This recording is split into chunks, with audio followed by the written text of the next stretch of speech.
রিদিয়া তখন কায়ানের থেকে অনেক দূরে চলে এসেছে, হ্যাভেন ক্লাবের বাইরে। সে যেন এই পরিস্থিতি থেকে অনেক দূরে চলে যেতে চাইছে।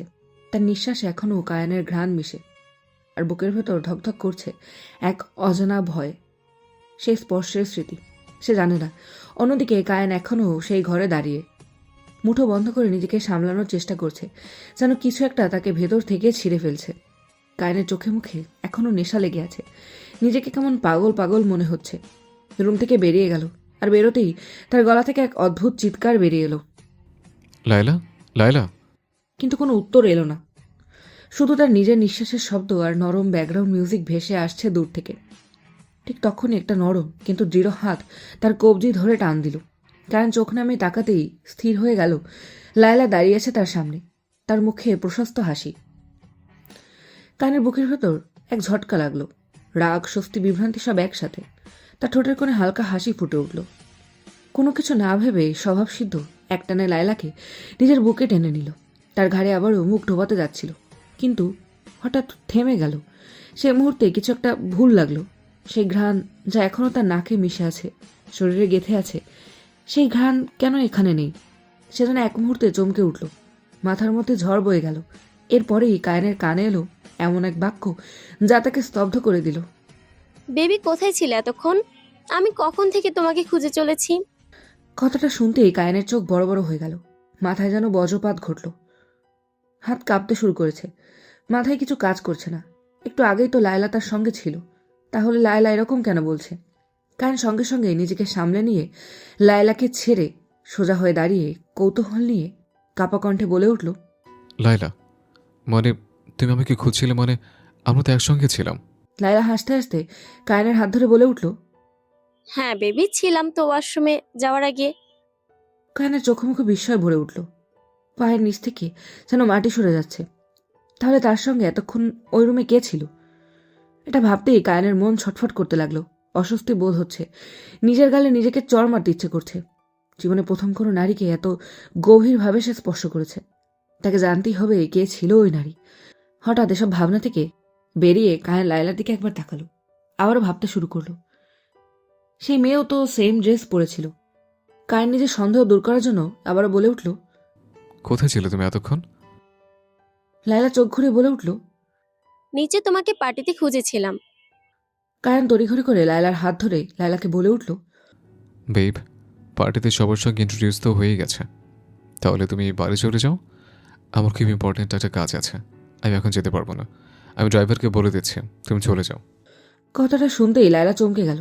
সে একটু ইতস্তত হয়ে বলে উঠল, হঠাৎ কি হলো? আমিও তোমার সঙ্গে পড়ে যাই। কায়নের মনে এখন এক অশান্ত ঝড় চলছে। তবুও একটা দীর্ঘ নিঃশ্বাস ছেড়ে ঠান্ডা কণ্ঠে বলে উঠল। Please, it's important. লায়লা যেন কথাটা শুনে খুশি হলো না, তবুও মুখে হাসি রেখে বলল, okay baby, don't worry, you can take your time. লায়লার কথা শেষ হতেই কায়ন বলে উঠল, চলো, আমি তোমার নিচে ছেড়ে দিয়ে আসছি। লায়লা একটা হাসি দিয়ে মাথা নাড়িয়ে হ্যাঁ সূচক সম্মতি জানিয়ে দিল। নিচে গিয়ে লায়লাকে গাড়িতে বসিয়ে বলে উঠল, ম্যামকে ওনার বাড়িতে নামিয়ে দেবে, আর আমাকে নিতে আসতে হবে না। আমি আজ রাইড করতে চাই। ড্রাইভারটি কায়নের সামনে মাথা নিচু করে ওকে স্যার বলে ঘুরে নিজের ড্রাইভিং সিটে বসে পড়ল। রাইট কথাটা শুনতেই লায়লা চমকে উঠে গাড়িতে বসেই বলে উঠল, সামথিং ইজ রং কায়ান। কারণ সবাই জানে কায়ান কোনো অস্বস্তিকর পরিবেশের মধ্য দিয়ে কাটলে বা কোনো সমস্যার সম্মুখীন হলে সে রাইডে যাবেই। কায়ান একদম স্থির দৃষ্টিতে তাকিয়ে রইল দূরের আলোয়, তার ঠোঁটের কোণে নিঃশব্দ দীর্ঘশ্বাস। Something is very wrong. তারপর সে মাথা ঘুরিয়ে এক ঠান্ডা নির্লিপ্ত সুরে বলল, no, I just want a ride. এই বলে সে ড্রাইভারের দিকে তাকিয়ে নরম দৃঢ় কণ্ঠে বলল। ইউ ক্যান গো নাও। গাড়ি ধীরে ধীরে হাওয়ায় মিলিয়ে গেল। রাস্তার বাতাসে শুধু একটা ভারী নিঃশ্বাস ভাসছে, একজন পুরুষের, যে জানে সে এমন কিছু ছুঁয়েছে যা তার জীবনটা বদলে দিতে চলেছে। এরপর ওরা চলে যেতেই কায়ান তড়িঘড়ি করে নিজেই সিকিউরিটি রুমে চলে গেল। কায়ানের মনে চলছে গভীর অশান্তি, তবুও নিজের মুখে সে দৃঢ়তা ও চোখের কঠোর দৃষ্টি নিয়ে সিকিউরিটি রুমে ঢুকতেই সবাই চমকে উঠল। কারণ কায়ান নিজে থেকে কখনো সিকিউরিটি রুমে যায় না। এইসব কিছু দেখাশোনার দায়িত্ব নিকোলাইয়ের। পুরো রুম জুড়ে, টেবিল জুড়ে রয়েছে বড় বড় মনিটর স্ক্রিন, আর সে স্ক্রিনে ধরা পড়ে যাচ্ছে পুরো হ্যাভেন ক্লাবের ছোট ছোট মুহূর্ত। সঙ্গে সঙ্গে দুজন সিকিউরিটি ডিপার্টমেন্টের স্টাফ কায়ানের সামনে গিয়ে কিছু বলার আগেই কায়ান গম্ভীর ও দৃঢ়কণ্ঠে বলে উঠল, আমি এই মুহূর্তে ফার্স্ট ফ্লোরের করিডোরের সব ফুটেজ দেখতে চাই। এই বলেই সেসব সিকিউরিটি স্টাফদের দিকে একবার কঠোর দৃষ্টিতে তাকিয়ে আবারও গম্ভীর কিন্তু উচ্চস্বরে বলে উঠল, I need this room clear right now.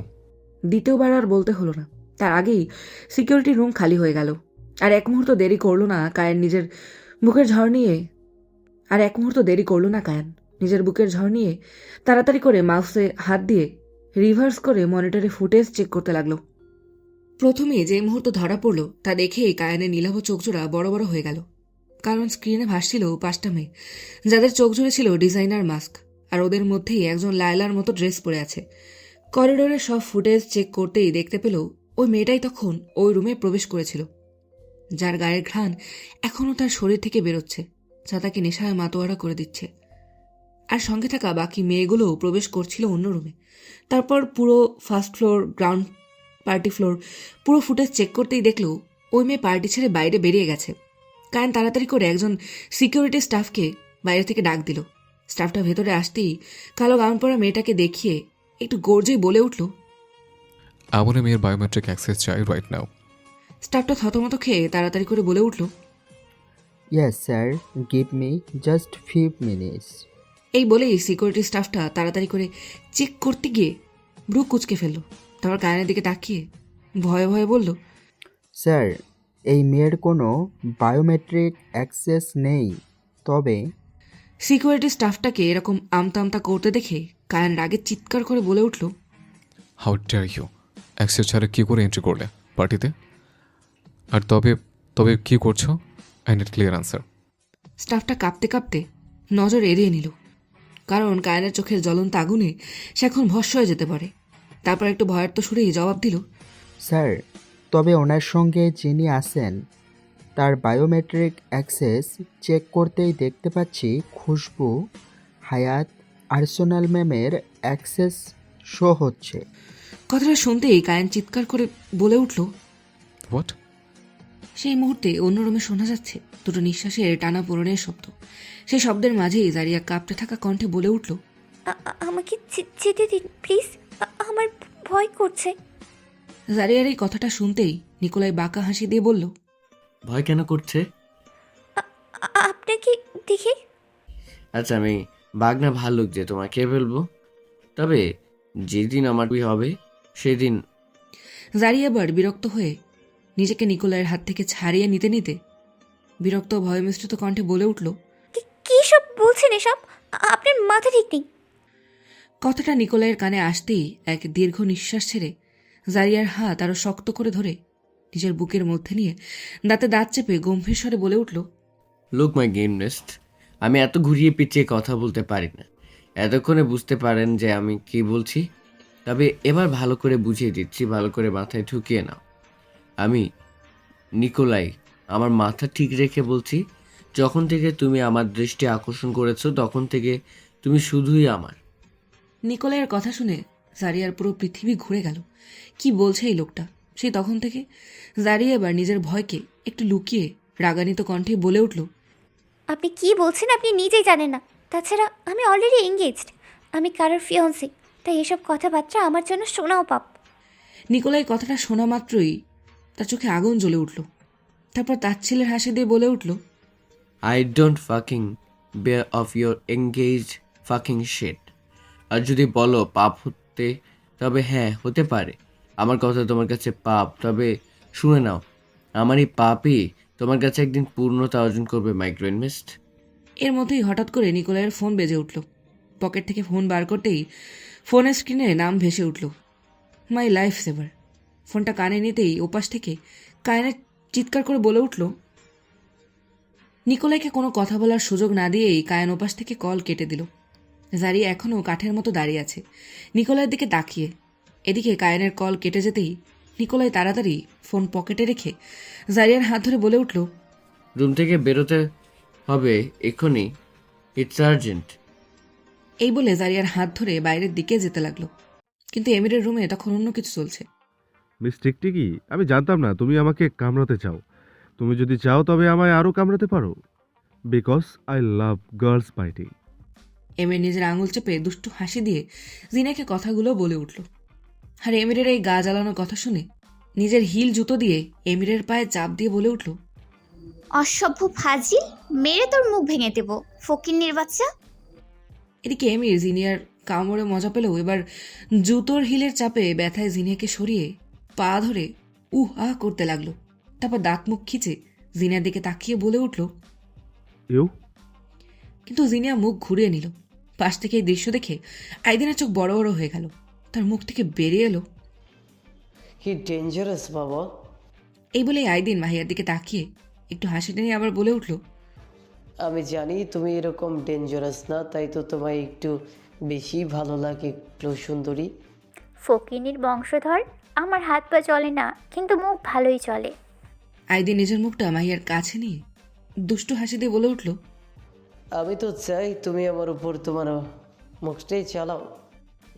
বাক্য সম্পন্ন করতে পারল না, তার আগেই জিনিয়া এসে আইদিনের চোখে মুখে ঘুষি দিয়ে বলে উঠল, শালা লুচ্চার দল, আমার আপুকে ননভেজ কথা বলেন?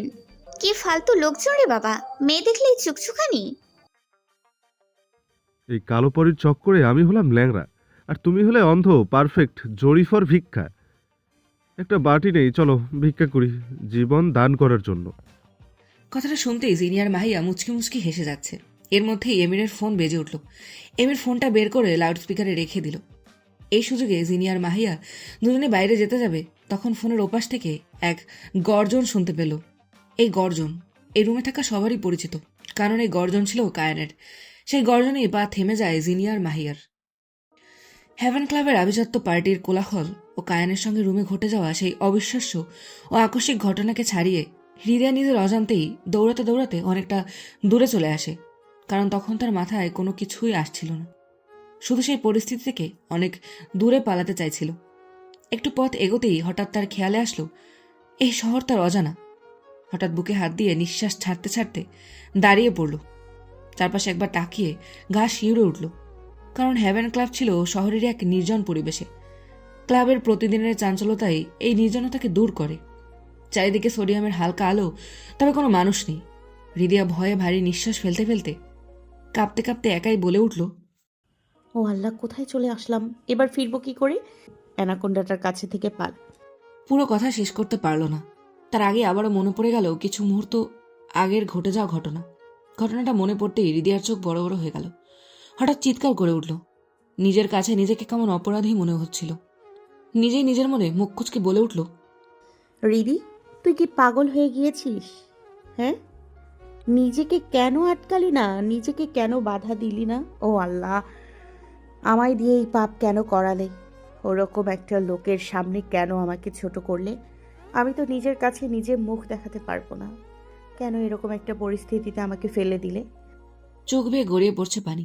হৃদয়ার প্রতিটি চিৎকারে ছিল আক্ষেপ, ছিল অপরাধবোধ।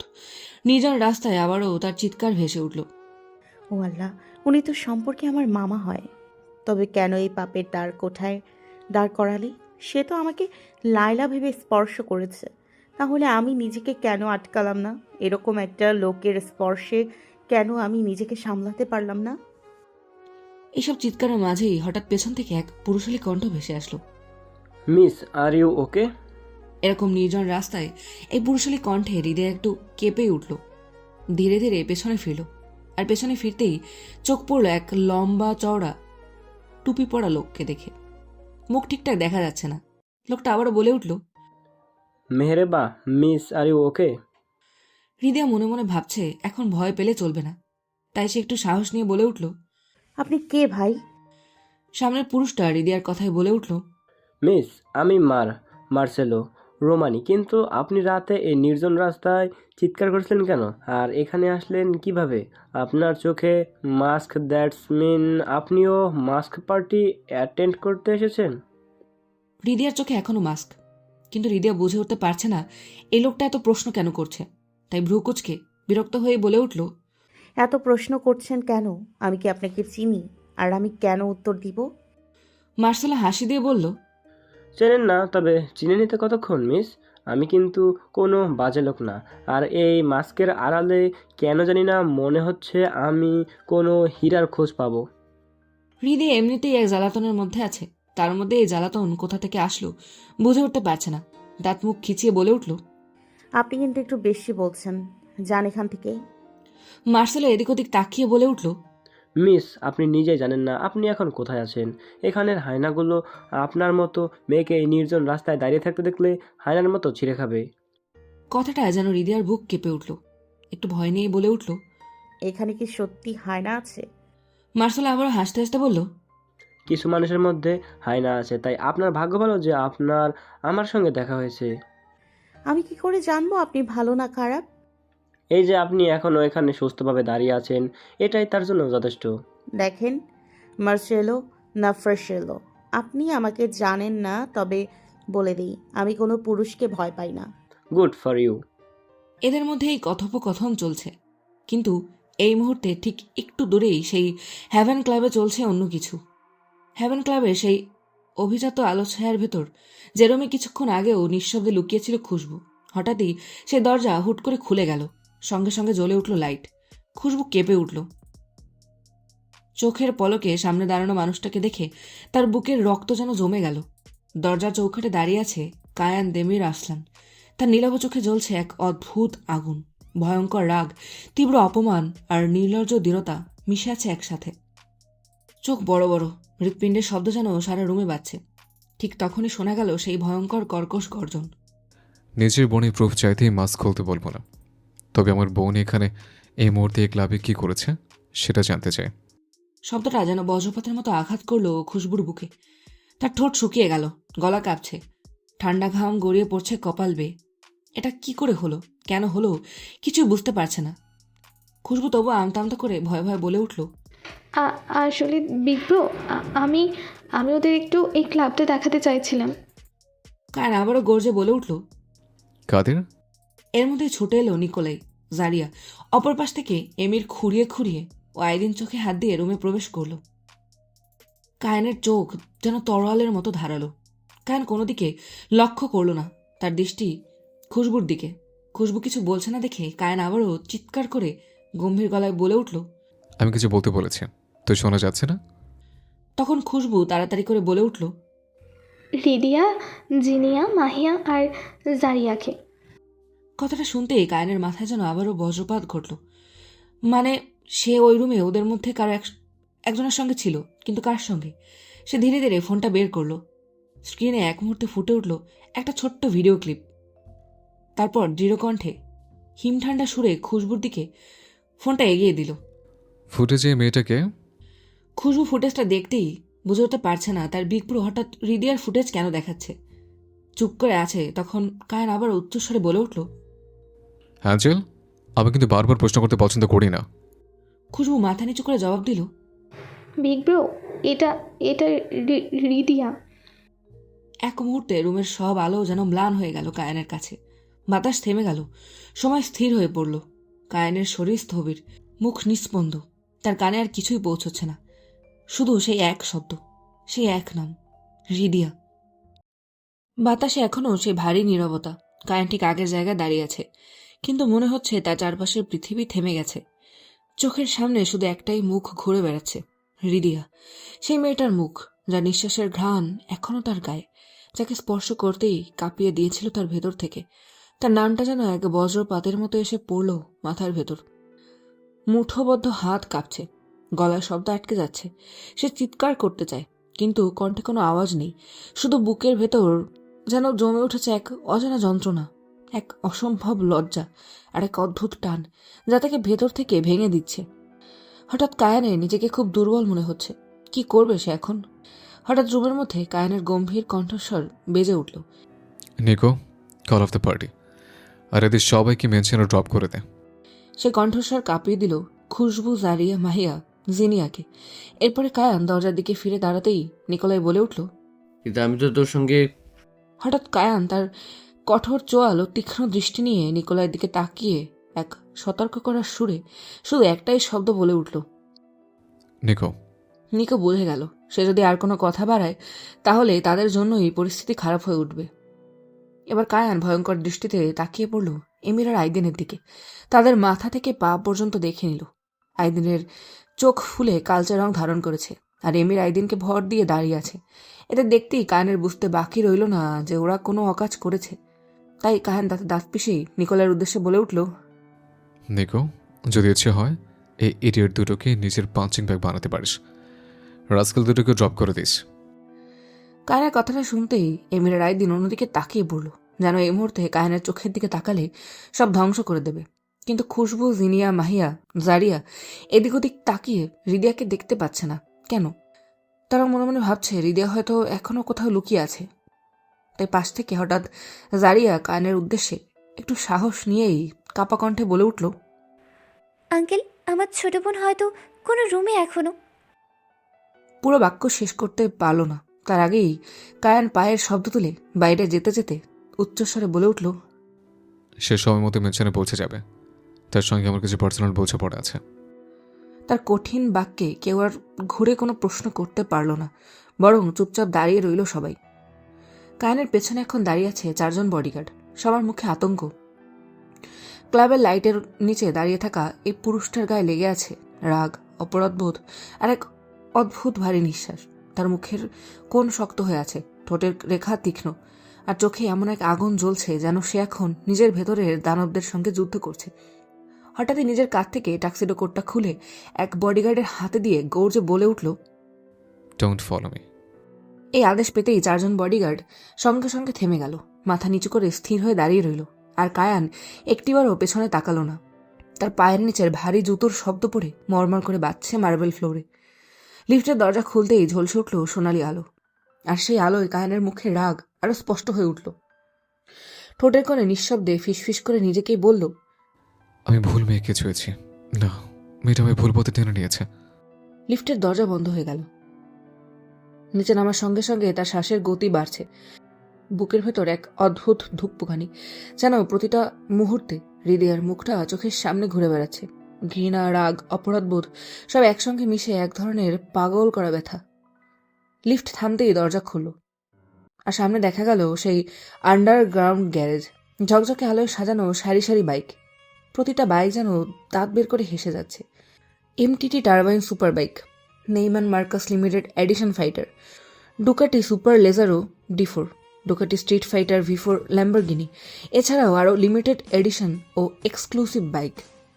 আজ সে এতটা ব্যস্ততায় রয়েছে যে নিজের ড্রেসটাই চেঞ্জ করলো না আজ, কারণ মনে চলছে এক গভীর অশান্তি যা তাকে ভেতরে ভেতরে নাড়িয়ে দিচ্ছে। সেখান থেকেই নিজের পছন্দের ডুকাটি সুপার লেজারো V4 বাইকটার উপর বসে পড়ল, তারপর হেলমেট পরে চোখে আগুন জ্বালিয়ে স্টার্ট দিল। এরপরই বাইকে সেই ভয়ঙ্কর আওয়াজ তুলে বেরিয়ে গেল কোনো এক অজানা পথের খোঁজে।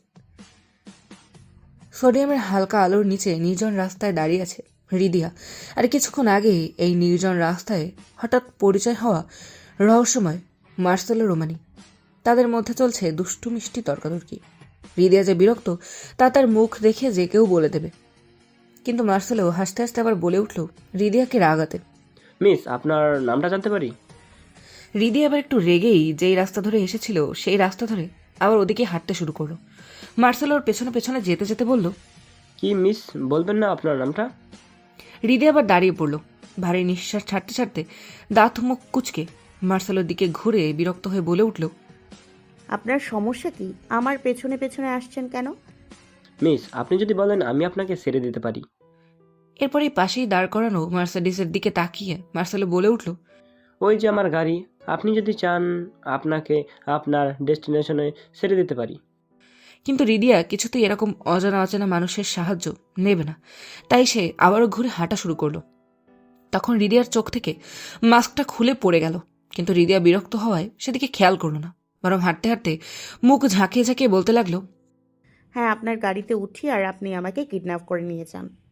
হৃদয়ার কথা শুনে মার্সেলো হাসতে হাসতে রাস্তা থেকে হৃদয়ার মাস্ক তুলে বলে উঠল, মিস, আপনার অবিশ্বাস থাকলে আমার গাড়িতে উঠতে হবে না, বরং আমিও আপনার সঙ্গে হাঁটতে থাকি। তার আগে আপনার চোখের মাস্কটা তো নিয়ে নিন। কথাটা শুনতেই হৃদয়া চোখে হাত দিয়ে দেখল তার চোখে মাস্ক নেই। হৃদয়া মাস্কটা নিতে পিছনে ঘুরতেই মার্সেলো থমকে গেল, চোখ বড় বড় হয়ে গেল, স্থির হয়ে দাঁড়িয়ে রইল কিছুক্ষণ। আরে দিন মাস্কটা। আচ্ছা, এখন হাঁ করে তাকিয়ে আছেন কেন? হৃদয়ের কথা কানে যেতেই মার্সেলো যেন ধ্যান ভাগল। সে থতমত খেয়ে একটু নিজেকে সামলে বলে উঠল, ও মিয়া ডেয়া। এই লোকটা কি বলল হৃদয় বুঝতে পারল না, বরং ব্রুকোচকে বলে উঠল, কি বললেন? কিছু না, ওটা ইটালিয়ান ল্যাঙ্গুয়েজ ছিল। আচ্ছা, আপনার মাস্কটা বরং আমার কাছে থাক। আমার মাস্ক নিয়ে আপনি কি করবেন? মার্সেলো মাস্কটা চোখে পড়তে পড়তে বলল। চোখে পরে থাকবো। মার্সেলোর কথা শুনে হৃদয় আবার হেসে উঠল। সে হাসি দেখে মার্সেলো বলল, এই হাসিতে অনেকের প্রাণ। বাক্য সম্পূর্ণ করতে পারল না, তার আগেই ঝড়ের বেগে গর্জন উঠিয়ে হঠাৎ এক বাইক এসে দাঁড়িয়ে পড়ল তাদের একটু পাশে। হৃদয় আর মার্সেলো সেদিকেই তাকিয়ে পড়ল। তাকাতেই হৃদয়ের বুক কেন জানি না কেঁপে উঠল। হঠাৎ বাইক চালক ব্যক্তিটা বাইকের ইঞ্জিন বন্ধ করে তড়িঘড়ি বাইক থেকে নামতে নামতে হেলমেট খুলতে খুলতে ওদের দিকে তাকিয়ে চিৎকার করে ভয়ঙ্কর গর্জন দিয়ে বলে উঠল। হেই, সোডিয়ামের ধিমে আলোয় হৃদয় সেদিকে লক্ষ্য করতেই তার চোখ বিস্ময়ে বড় বড় হয়ে গেল। পায়ের তলা থেকে যেন মাটি সরে গেল, কারণ হৃদয়ের সামনে ছিল কায়ান। কায়ানকে দেখতেই মার্সেলো নিজের মাথার পরা টুপিটা আরও নিচে নামিয়ে নিল। এদিকে কায়ান, যার ধারালো চোয়াল ছিল কঠিন, চোখে যেন আগল জ্বলছিল, আর শক্ত করে হাতে ধরে আছে হেলমেট। কোনো কথাবার্তা নেই, সঙ্গে সঙ্গে এসে হৃদয়ের উপর চিৎকার করে বলে উঠল। You, how dare you. কায়ান যেন কোনো এক কারণে রাগে ফুঁসে উঠছে। এই নিস্তব্ধ নির্জন এলাকায় শোনা যাচ্ছে তার ভারী নিঃশ্বাস। উপর নিচ হচ্ছে তার চওড়া প্রশস্ত বুক। সোডিয়াম লাইটের হলুদ আভা তার মুখে পড়ে কায়ানের গালের রেখা আরো কঠিন করে তুলেছে। মুখের কোনায় রাগে কাঁপছে পেশি, যেন প্রতিটি শ্বাসেই আগুনে জ্বলছে। হৃদিয়া পিছনে যেতে যেতে কাপা গলায় বলল, এই লোক এখানে কি করে? কান কোনো উত্তর দিল না। চোখে রাগের ঝলক নিয়ে এক ধাক্কায় হৃদিয়ার হাত টান মেরে নিজের দিকে টেনে নিল। হাতের চাপ এতটাই শক্ত যে হৃদিয়ার কবজি যেন ফেটে যাবে। সে ব্যথায় চমকে বলল, মামা কি করছেন? কায়নের মুখে কেমন অচেনা হাসি, যেন বিদ্রুপ, যন্ত্রণা আর রাগ একসাথে মিশে আছে। সে দাঁত ঘষে গলা ভারী করে বলল, ফাক ইউর সো কল্ড মামা। এই শব্দগুলো যেন ছুরি হয়ে হৃদয়ার বুক চিরে দিল। হঠাৎ তাদের পেছন থেকে মার্সেলো নামের ব্যক্তিটি এইসব দৃশ্য পরখ করছিল। সে পেছন থেকে বলে উঠল, হেই ম্যান, আপনি কোনো মেয়ের সঙ্গে এইরকম বিহেভ করতে পারেন না। আপনি কি এনাকে চেনেন? কথাটা শুনতেই মুহূর্তেই কায়ানের চোখ রক্তাভ হয়ে উঠল। এক বিন্দুও সময় নষ্ট না করে হৃদয়ার হাত ধরা অবস্থায় সে তার হেলমেট ঘুরিয়ে এমনভাবে মারল যে মার্সেলোর মুখে রক্ত ঝরতে শুরু করল। যা দেখে হৃদয়া সঙ্গে সঙ্গে চিৎকার করে উঠল। মার্সেলো একটু মুখে হাত দিয়ে সরে গেল হালকা। এরপরই কায়ান রুদ্রমূর্তি ধারণ করে গর্জে বলে উঠল, ইউ ফাকিং মরন, সাহস কি করে হয়? কায়ান দেবের আর্সেলানের টেরিটরিতে দাঁড়িয়ে কায়ান দেবের আর্সেলানকে কোয়েশ্চেন করিস? Out of my side within narrow second. এই কথাটা বলতেই মার্সেলো আর একবার ওদের দিকে তাকালো না, গটগট করে চলে গেল নিজের গাড়ির দিকে। মার্সেলো চলে যেতেই হৃদয় দাঁত মুখ খিচিয়ে চিৎকার করে বলে উঠল, আপনি কি পাগল? এরকম ভাবে ওনাকে মারলেন কেন? এই কথাটা শুনতেই কায়ানের নীলাভ চোখজোড়া রক্তাভ হয়ে উঠল। তার নিঃশ্বাস ভারী হয়ে যাচ্ছে, বুকের ভেতর যেন আগুন জ্বলছে। মুহূর্তেই সে হৃদয়ের হাত শক্ত করে চেপে ধরল। হাতটা মুঠো এনে বাইকের দিকে টানতে লাগলো। হৃদয় কিছু বলার আগেই পৃথিবীটা যেন কেঁপে উঠল তার সামনে। কায়ানের কাছে আসতেই হৃদয়ার শরীরে জুড়ে কেমন এক শিহরণ ছড়িয়ে পড়ল। কিন্তু কায়ানের মাথার মধ্যে এখন ঝড় বয়ে যাচ্ছে। হৃদয়ার গায়ের গন্ধ, সেই নরম চুলের স্পর্শ, বাতাসে মিশে থাকা তার উপস্থিতি, সবকিছুই কায়ানকে মাতাল করে তুলছে। সে নিজের ভেতরে রাগ, আকর্ষণ আর অবিশ্বাস নিয়ে লড়ছে। নিজেকে একটু সামলানোর চেষ্টা করে দাঁতের ফাঁক দিয়ে রাগ ঝাড়তে ঝাড়তে বলে উঠল, you nasty chicks, how dare you. আমি তো নিজের কন্ট্রোলে ছিলাম না, ইভেন এখনও নেই। কিন্তু তুই তো ছিলে, আমাকে আটকালে না কেন? হৃদয়ার বুকের ধুকপুকানি হঠাৎ থেমে গেল। তার চোখ বড় বড় হয়ে উঠল বিস্ময়ে, যেন শব্দগুলো কানে ঢোকার সাথে সাথে মনের ভেতরে একটা বজ্রপাত হলো। মনে মনে সে ফিসফিস করে ভাবছে, তার মানে উনি জেনে গেছে? না না না, এটা কিছুতেই হতে পারে না। এইভাবে আমি এরকম একটা মানুষের সামনে নিজেকে ছোট করতে পারি না। এই ভাবতে ভাবতে হৃদয়ের পেছন গিয়ে ঠেকলো কায়ানের বাইকে। হৃদয়ের সঙ্গে সঙ্গেই কেঁপে উঠল। কায়ান তার শরীরে এতটা কাছে আসতেই হৃদয়ের নিঃশ্বাস জড়িয়ে গেল। হৃৎপিণ্ডের আওয়াজ নিজের কানে যেন শুনতে পাচ্ছে। তবুও নিজেকে সঠিক রাখতে নিজের মুখ থেকে কায়ানের হাত ছাড়াতে ছাড়াতে মিথ্যের সাহায্য নিয়ে চোখ কুচকে বলে উঠল। আপনি কি বলছেন আমি বুঝতে পারছি না। কায়নের রাগ আরও উগ্র হয়ে উঠল। কায়ন এবার হৃদয়ের একদম কাছে এসে হৃদয়কে সঙ্গে সঙ্গে পেছনে ঘুরিয়ে দিতেই হৃদয়ের পুরো শরীর আবার শিউরে উঠল। কায়নের হাতের চাপে হৃদয়ের ছোট্ট ফর্সা গাল দুটো লাল হয়ে আছে। এদিকে কায়নও থেমে নেই। সে অনুভব করছে নিজের মধ্যে এক অচেনা বিপজ্জনক আগুন, এক ধরনের অস্থিরতা, যা হৃদয়ের গায়ের গন্ধে আরো ঘন হয়ে উঠছে। নিজেকে কেমন পাগল পাগল লাগছে, নিজের উপর রাগ হচ্ছে। এক গভীর নিঃশ্বাস টেনে বাঁ হাত দিয়ে হৃদয়ের বাহু ধরে ডান হাত দিয়ে হৃদয়ের চুল সরিয়ে তার উন্মুক্ত ঘাড়ে নিজের নাক ঘষতেই হৃদয় চমকে উঠল। এক মুহূর্তের জন্য হৃদয় যেন নিজের ভেতর হারিয়ে গেল। সে বুঝতেই পারল না এটা ভয় নাকি অন্য কিছু। শুধু জানে এই স্পর্শে তার শরীরের প্রতিটি স্নায়ু কাঁপছে। হৃদয়ের স্পর্শে এক অচেনা ঘোরের মধ্যে ডুবে যায়। কেন কিছু বলতে পারে না। সে চোখ বন্ধ করে আছে, ঠোঁট কাঁপছে, কণ্ঠ আটকে গেছে। ভাঙা গলায় সে বলল, কি করছেন? এগুলো করবেন না। আপনি আমার সম্পর্কে মামা হন। কায়ন এক তাচ্ছিলের হাসি দিয়ে পেছন থেকেই কর্কশরে বলে উঠল, you nasty chicks, you nasty liar. তোর পিঠে আমার দয় কামড়ের দাগ এখনো স্পষ্ট। এই কথা শুনে হৃদয় জমে গেল। রক্ত যেন শরীরে জমে বরফ হয়ে গেছে। গলা শুকিয়ে কাঠ, ঢোক গিলতে পারছে না। চোখের পাতা ভারীও এসেছে। ভেতরে এক অসহ্য লজ্জা, ভয় আর অপমান মিশে এক কষ্টকর দহন তৈরি করছে। কায়ন আবারও গর্জে উঠল, কি করেছিস বল আমার সঙ্গে? তোর লজ্জা করলো না আমাকে এইভাবে বোকা বানাতে? You are disgusting. আমাকে পাগল করে এসে এখানে এসে আবার অন্য পুরুষের সঙ্গে নিজের শরীরের জেল্লা দেখাচ্ছিলিস? এখানে এসেছিস কতদিন হয়েছে? 3 দিনের মধ্যে এখানে পুরুষদের নিজেদের জালে ফাঁসাতে শুরু করে দিয়েছিস। ইভেন আমাকেও ছাড়লি না। কায়নের কথাগুলো শুনে হৃদয়ের এবার শরীর জ্বরে উঠল। সে আর এইসব কথা সহ্য করতে পারছিল না। সে নিজের শরীরের পুরো জোর দিয়ে নিজেকে অনেক কষ্ট করে কায়নের থেকে ছাড়িয়ে চিৎকার করে বলে উঠল, হ্যাঁ, আমিই ছিলাম তখন। আপনার মতো জঘন্য লোকের সামনে নিজেকে ছোট করতে চাইনি, তাই মিথ্যে বলেছি। কায়ন রাগে ফুঁসতে ফুঁসতে হৃদয়ের দিকে এগিয়ে চোখে তীব্র রক্তিম রাগ, কণ্ঠে আগুন, নিজের কোমরে 2 হাত রেখে ভারী নিঃশ্বাস ছেড়ে বলে উঠল, এইসব জঘন্য ড্রেস পরে পুরুষদের সামনে জঘন্যপানা করে বেড়াচ্ছিস। নিজের ঘাড় দেখিয়ে, পিঠ দেখিয়ে আবার আমাকে বলছিস জঘন্য। আমি যদি জঘন্য হই তাহলে যখন আমি তোকে টাচ করছিলাম তখন কেন আমি আটকালি না? আমি এসব ড্রেস কখনোই পরিনি। আমাকে জোর করে পরানো হয়েছে। আর যদি হয় আপনার স্পর্শ, তবে বলে রাখি আপনার মতো লোকের স্পর্শ নিতে যাব কেন? আমি ভয় পেয়েছিলাম তাই কিছু বলতে পারিনি। পরে আমি নিজেই আপনাকে ছাড়িয়ে চলে এসেছি। হৃদয় এই বলে হাঁটা শুরু করলো। কিন্তু কায়ান পেছন থেকে হৃদয়ের হাত টেনে নিজের কাছে নিয়ে এক ধমক দিয়ে বলে উঠল, হ্যাঁ, আমার কথা শেষ হয়েছে? যেতে চলে যাচ্ছিস? লিসেন, তোকে যদি কেউ পানিতে ডুব দিতে বলে তুই ডুব দিবি? কেউ নাস্টি লায়ার। তাহলে ড্রেস কেন পরলি? এখানে এসছিস 3 দিন আর এর মধ্যে অন্য পুরুষ জোগাড় করে নিলি। এই দেশে সেই দেশের হাওয়া লাগাতে চাস? আসলে তুই একটা জঘন্য মেয়ে। আমি তোকে ঠিকই চিনেছি। হৃদয় কায়নের চোখের দিকে তাকিয়ে দৃঢ় কণ্ঠে বলল, যা খুশি তাই করব, তাতে আপনার কি? আপনি বলার কি? আপনাকে আমি কোনো রাইটস দিইনি আমাকে কিছু বলার। কথাগুলো এমন তীক্ষ্ণ, এমন কাটার মতো ছিল যে কায়নের বুকের ভেতর যেন কেউ ছুরি বসিয়ে দিল। তার দাঁত মুখ কুচকে গেল, চোয়ালের পেশিগুলো ফুলে উঠল, চোখের ভেতর রাগে ঝলসে উঠল আগুনের রেখা। হৃদয়ের ছোট্ট গলা থেকে বের হওয়া এই কঠিন শব্দগুলো যেন মুহূর্তে তার অহংকারে আগুন ধরিয়ে দিল। সে একটু তাচ্ছিলের হাসি দিল।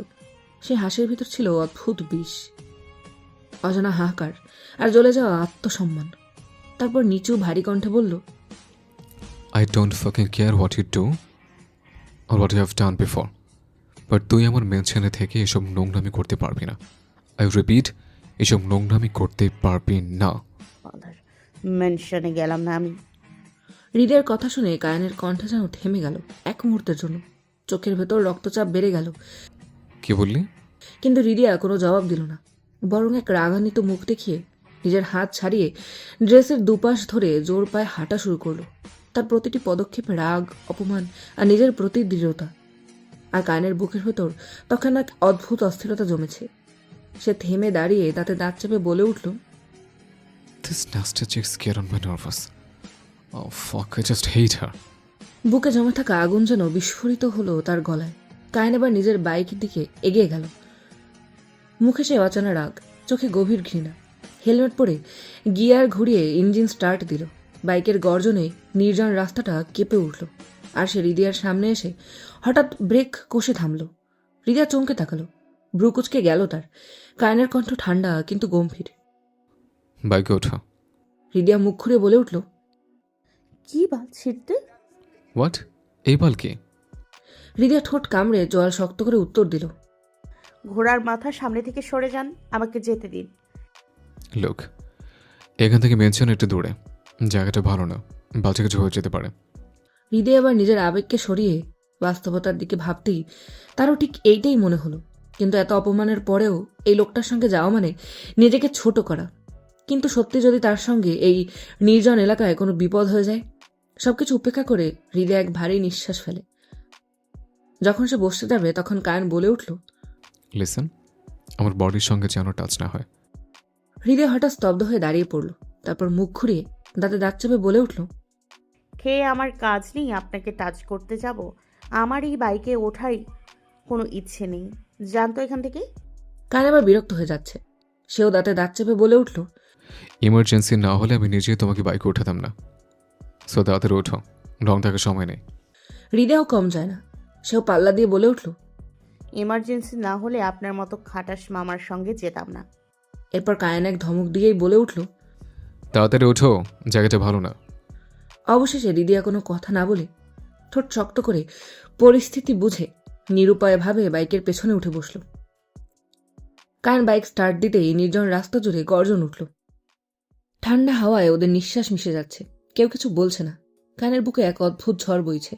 সে ঝড়কে উপেক্ষা করে নিজেকে ঠিক রাখতে বলে উঠল, ইটস ইউর লাক যে আমি আমার গার্লফ্রেন্ডকে ছাড়া অন্য কাউকে আমার বাইকে উঠেছে। হৃদয়া সে কথা শুনেই মনে মনে বলে উঠল। বাইক নির্জন রাস্তায় ছুটে চলেছে। চাঁদের আলো ছায়া ফেলে যাচ্ছে তাদের উপর। হঠাৎ কায়ান গম্ভীর স্বরে বলল, ধরে বসো, পড়ে যাবে। হৃদয়া কথাটা শুনতেই মনে মনে ভাবল, এই লোকটা কি পাগল? একটু আগে না বলল তাকে টাচ করবে না? এসবের মধ্যেই আবারও কায়নের কণ্ঠস্বর এসে হৃদয়ার কানে লাগলো। ধরে বসতে বললাম তো। হৃদয়া পেছন থেকে বলে উঠল, কোনো দরকার নেই, আমি পারবো না। আপনি তো একটু আগেই বললেন আপনাকে টাচ না করতে। আমি বাইকের স্পিড বাড়াবো, প্লিজ ধরে বসো। হৃদয়া অনিচ্ছায় কাপা হাতে কায়নের পিঠে রাখলো। তার হাত পড়তেই কায়নের শরীর হঠাৎ শিউরে উঠল। নিঃশ্বাস ভারী হয়ে উঠল। বাইকের গতি বাড়তে লাগলো। হৃদয়া ভয়ে গায়নের পিঠে নিজের শরীর চেপে ধরল। আর তখনই যেন সময় থেমে গেল। বুকের ভেতর ধুকধুক শব্দ, গলার ভেতরে শ্বাসের আওয়াজ, কানে শুধু বাতাসের চিৎকার। কানের মাথায় এক অদ্ভুত ঘোর নেমে এলো। চোখের সামনের রাস্তা ঝাপসা লাগছে। তার কণ্ঠেও গর্জে উঠল কর্কশভাবে, আরো কাছে আসো। বাইকের ইঞ্জিনের শব্দ ও হাওয়ার শব্দে হৃদয়ার কানে ঠিকঠাক করে কথাটা পৌঁছল না। তখন কায়ান আবারও বলে উঠল কর্কশ কণ্ঠে, রু, মোর ক্লোজ। হৃদয় বুঝতে পারল না এই লোকটা কার সঙ্গে কথা বলছে। এই রুহটা আবার কে? নিজের কৌতূহল নিয়ে একটু চিৎকার করে বলে উঠল, রুহকে? আর আমার ভয় করছে, আসতে চালান। কিন্তু কায়ান আরও গতি বাড়িয়ে দিল। ভয় হৃদয়া চোখ বুজে আছে। কায়ান একটু জোরেই বলে উঠল, আমি তোমার এত বড় নাম বলতে পারবো না, তাই আমার জন্য তুমি শুধুই রু। আমার নাম নিতে কে বলেছে? কি সব বলে ডাকেন, সেই সব বলেই খুশি হব। রু, আই হেট ইউ। আমি জানি। রু, মোর ক্লোজ। কোনো ইচ্ছা নেই আপনাকে টাচ করার, আসতে চালান প্লিজ। কায়ান নিজেই জানে না সে কি বলছে, কি করছে। তার চোখে মুখে এখন ভেসে উঠেছে মাত্রাধিক ঘোর। মাতালের মতো কোন এক অচেনা নেশায় ডুবে যাচ্ছে। বুকের ভেতর আগুন জ্বলছে। তার নিঃশ্বাস গরম, শরীর নেশায় কাঁপছে। আবারও বাইকের গতি বাড়িয়ে নেশালো কণ্ঠে বলে উঠল, রু, কাম ক্লোজ, সো টাইটলি। হৃদয় ভয়ে চোখ বন্ধ করে ফেলল। ঠান্ডা হাওয়ায় তার চোখ বেয়ে পানি গড়িয়ে পড়ছে। অথচ কায়ান বারবার ভারী শ্বাস ফেলছে। প্রতিটি নিঃশ্বাসে যেন দহন, যন্ত্রণার সঙ্গে অচেনা আকর্ষণ। নিস্তব্ধ এক রুমে, অন্ধকারের ভেতর হালকা নীলচে আলোয় কারো ছায়া দেখা যাচ্ছে। সে ছায়ার ঠোঁটে এক শীতল ভয়ানক হাসি, চোখে বিকৃত আনন্দের ঝিলিক। আর সেই নীরবতার ভেতর ভেসে এলো কাঁপানো এক বাক্য, কায়ান তিমির আসলান, তোমার বাগানের নতুন ফুলের আমি দুমড়ে মুচড়ে শেষ করে দেবো।